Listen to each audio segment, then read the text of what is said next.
warahmatullahi wabarakatuh. Selamat datang di channel kami. Di sini saya dan teman-teman saya akan memaparkan beberapa teori tujuan negara. Teori yang pertama ada teori Plato yang nanti akan disampaikan oleh Eka. Yang kedua ada teori negara kekuasaan yang akan disampaikan oleh Yanuar. Teori negara teokratis yang akan disampaikan oleh Adista. Teori negara polisi yang akan disampaikan oleh Dila Ananta. Teori negara hukum yang akan disampaikan oleh Dela Septiana, dan teori negara kesejahteraan yang juga akan disampaikan oleh Eka. And without any further ado, langsung aja ke teori yang pertama.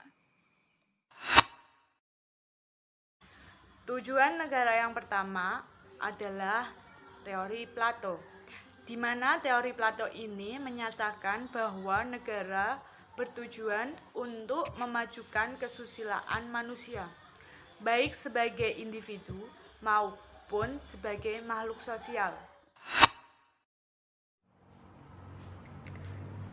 Tujuan negara yang kedua adalah teori negara kekuasaan. Pada teori ini, ada dua tokoh yang menganut teori negara kekuasaan, yaitu Sangyang dan Niccolo Machiavelli. Menurut Sangyang, tujuan negara adalah mengumpulkan kekuasaan yang sebesar-besarnya. Tujuan tersebut dapat dicapai dengan cara menyiapkan tentara yang kuat, disiplin, dan bersedia menghadapi segala kemungkinan sehingga negara akan kuat. Sebaliknya, rakyat harus lemah sehingga rakyat tunduk kepada negara. Senada dengan Sangyang, Machiavelli mengatakan bahwa tujuan negara adalah menghimpun dan memperbesar kekuasaan negara agar tercipta kemakmuran, kebesaran, kehormatan, dan kesejahteraan rakyatnya. Teori yang selanjutnya adalah teori teokratis. Menurut teori teokratis atau teori kedaulatan Tuhan, tujuan negara adalah untuk mencapai penghidupan dan kehidupan yang aman serta tentram dengan taat kepada dan di bawah pimpinan Tuhan. Pimpinan negara menjalankan kekuasaannya hanya berdasar kekuasaan Tuhan yang diberikan.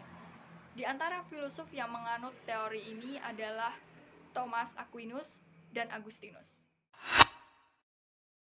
Tujuan negara yang keempat adalah teori negara polisi, di mana teori ini digulirkan oleh Immanuel Kant.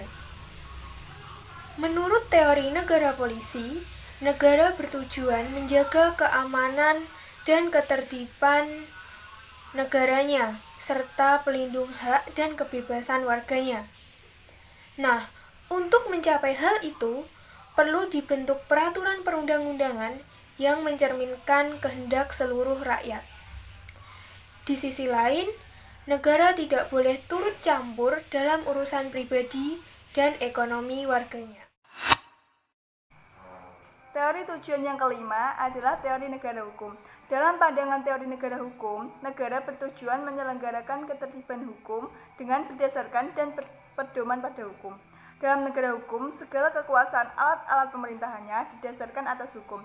Semua orang tanpa kecuali harus tunduk dan taat pada hukum. Hanya hukumlah yang berkuasa dalam negara ini. Teori ini digulirkan oleh Kant. Tujuan negara yang terakhir yaitu teori negara kesejahteraan. Tujuan negara menurut teori ini adalah untuk mewujudkan kesejahteraan umum. Dalam hal ini, negara dipandang sebagai alat untuk mencapai tujuan bersama, yaitu suatu tatanan masyarakat yang di dalamnya terdapat kebahagiaan, kemakmuran, dan keadilan sosial bagi seluruh rakyat negara tersebut. Pencetus teori ini adalah Mr. Cronenberg.